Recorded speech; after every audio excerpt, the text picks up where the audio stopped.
दुनिया की Diwali Indian defence वाली।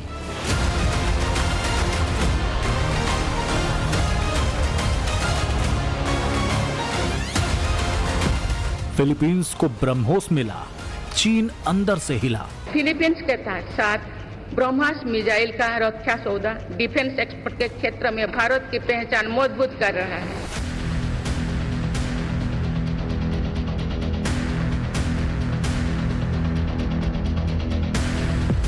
टैंक जोरावर का जोर, फ्रांस तक पहुंचा शोर।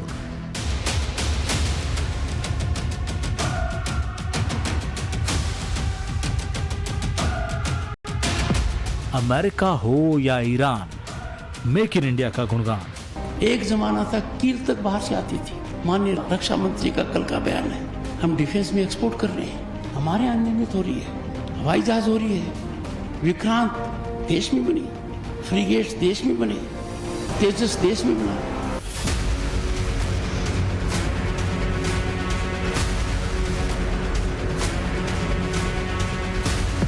नमो का कमाल, डिफेंस में भारत बेमिसाल। बीते 10 वर्षों में भारत का डिफेंस एक्सपोर्ट 30 गुना बढ़ा है। आज हम दुनिया के 100 से अधिक देशों को डिफेंस इक्विपमेंट एक्सपोर्ट कर रहे हैं।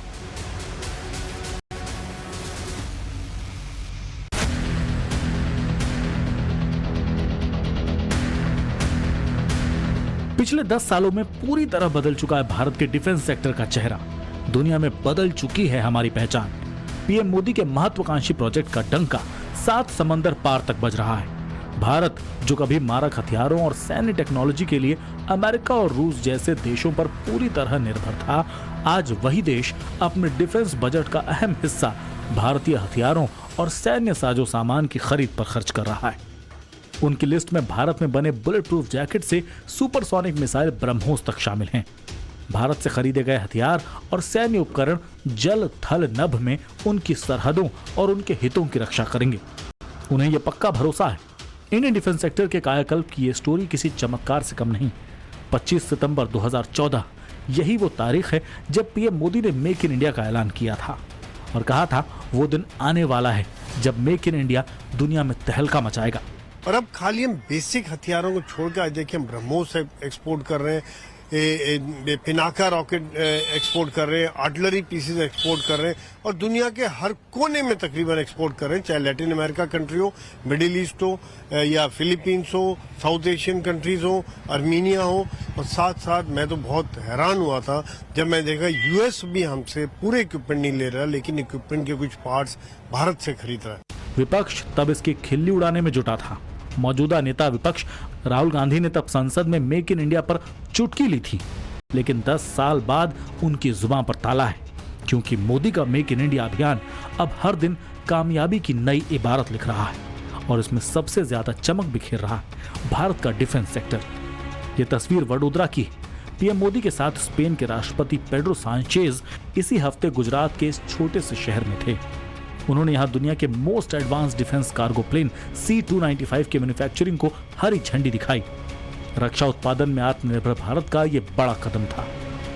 हमने डिफेंस मैन्युफैक्चरिंग में प्राइवेट सेक्टर की भागीदारी को विस्तार दिया, पब्लिक सेक्टर को एफिशिएंट बनाया, ऑर्डिनेंस फैक्ट्रीज को 7 बड़ी कंपनियों में बदला, डीआरडीओ और HAL को सशक्त किया। यूपी और तमिलनाडु में 2 बड़े डिफेंस कॉरिडोर बनाए। ऐसे अनेक निर्णयों ने डिफेंस सेक्टर को नई ऊर्जा से भर दिया। एक और जहां भारत की तीनों सेनाओं के उपयोग के लिए 21,935 करोड़ की लागत से यहां 56 C-295 एयरक्राफ्ट को रेडी करने की तैयारी है, तो दूसरी ओर बड़ी तस्वीर यह है कि इस एडवांस एयरक्राफ्ट का इस्तेमाल दुनिया में 25 से ज्यादा देशों की सेनाएं कर रही हैं और उम्मीद जताई गई है कि अगले चंद सालों में भारत उन्हें C-295 एयरक्राफ्ट की सप्लाई करने की स्थिति में होगा। और भारत ही था जो साल 2016 तक सैनिक साजो सामान की खरीद में दुनिया का नंबर 1 देश था। और ये भारत ही है जिसकी गिनती आज दुनिया को हथियार और दूसरे साजो सामान एक्सपोर्ट करने वाले 10 बड़े देशों में होने लगी। ये देखा जाए तो एक डीआरडीओ की, ऑर्डिनेंस फैक्ट्रीज की, सरकार की जो एक विजन दिखाया गया है उससे बड़ा फर्क पड़ा। जो ऑर्डिनेंस फैक्ट्री बोर्ड को एक कॉर्पोरेटाइजेशन कर दिया गया था तो उसके द्वारा फर्क पड़ा है। एक प्राइवेट सेक्टर को लेके आए हैं उससे फर्क पड़ा है। तो ये सब क्वालिटी बेहतर हुई है, नई नई चीजें लेके आ रहे हैं।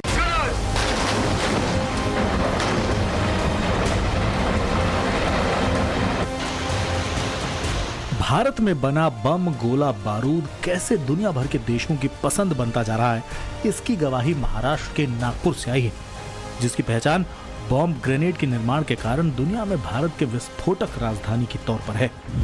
पिछले 3 महीनों में नागपुर की डिफेंस कंपनियों ने 900 करोड़ रुपए का बारूदी जखीरा निर्यात किया है, जबकि उनके पास अभी 3000 करोड़ रुपए के विस्फोटकों के ऑर्डर हैं। विदेशों में जा रही खेप में नागपुर में तैयार बॉम्ब, ग्रेनेड, तोप के गोले, बारूद शामिल हैं। यूक्रेन और रूस के बीच जंग छिड़ने के बाद ही नागपुर की डिफेंस कंपनियों को बड़े पैमानों पर विस्फोटकों के ऑर्डर मिलने लगे थे। इजराइल हमास के बीच जंग शुरू होने के बाद इसमें और तेजी आ चुकी है। बुल्गारिया, स्पेन, जर्मनी, दक्षिण अफ्रीका, ब्राजील, सऊदी अरब, वियतनाम और पोलैंड जैसे देशों के विस्फोटकों का बड़ा ऑर्डर खासतौर से नागपुर पहुंच रहा है। इसीलिए कहा जा रहा है कि दुनिया की दिवाली हिंदुस्तान के गोला बारूद से होगी।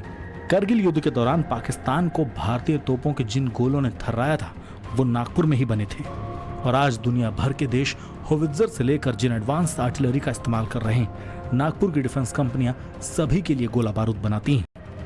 देश में ये जानकारी भी बहुत कम लोगों को है कि भारत का डिफेंस सेक्टर आजादी से पहले भी काफी मजबूत हुआ करता था।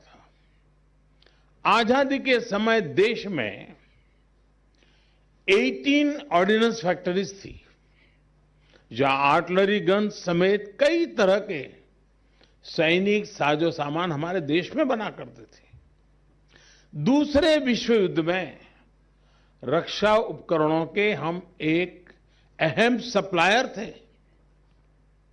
हमारे होवित्जर तोपों, ईशापुर राइफल फैक्ट्री में बनी मशीन गनों को उस समय श्रेष्ठ माना जाता था। हम बहुत बड़ी संख्या में एक्सपोर्ट किया करते थे। ताजा रिपोर्ट के मुताबिक नागपुर में बने होवित्जर तोप के लिए बनाए जाने वाले 155 मिलीमीटर कैलिबर के गोलों और कंधे पर रखकर दागी जाने वाली रॉकेट के 40 मिलीमीटर की गोलों की भारी मांग है। यही नहीं, नागपुर में बने RDX और TNT जैसे विस्फोटक की भारी डिमांड एशियाई देशों से लेकर यूरोप तक है।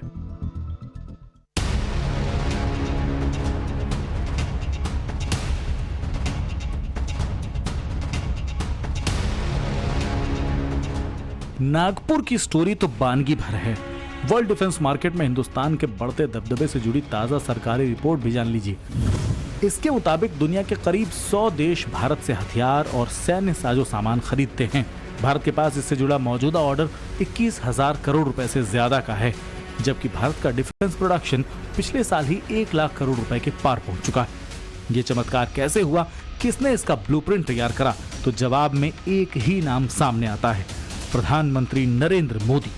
अपने महत्वाकांक्षी मेक इन इंडिया अभियान को राइट प्लान और राइट पार्टनरशिप के जरिए उन्होंने जिस तरह परवान चढ़ाया, उसने भारत की डिफेंस इंडस्ट्री को वाइब्रेंट ग्रोथ दी। बीते 10 वर्षों में भारत का डिफेंस एक्सपोर्ट 30 गुना बढ़ा है। आज हम दुनिया के 100 से अधिक देशों को डिफेंस इक्विपमेंट एक्सपोर्ट कर रहे हैं। 2014 से पहले भारत के पास रक्षा उत्पादन की नीति तो थी, लेकिन रक्षा उपकरणों के निर्यात की कोई एकीकृत नीति नहीं थी। 2014 के बाद पीएम मोदी ने इसे नई धार दी, नई रफ्तार दी। यही वजह है कि साल 2016-17 में भारत का डिफेंस एक्सपोर्ट 1521 करोड़ रुपयों का था, जो अब 2023-24 में बढ़कर 15,920 करोड़ तक पहुंच चुका है। मोदी सरकार साल 2050 तक इसे 50,000 करोड़ तक पहुंचाने का अनुमान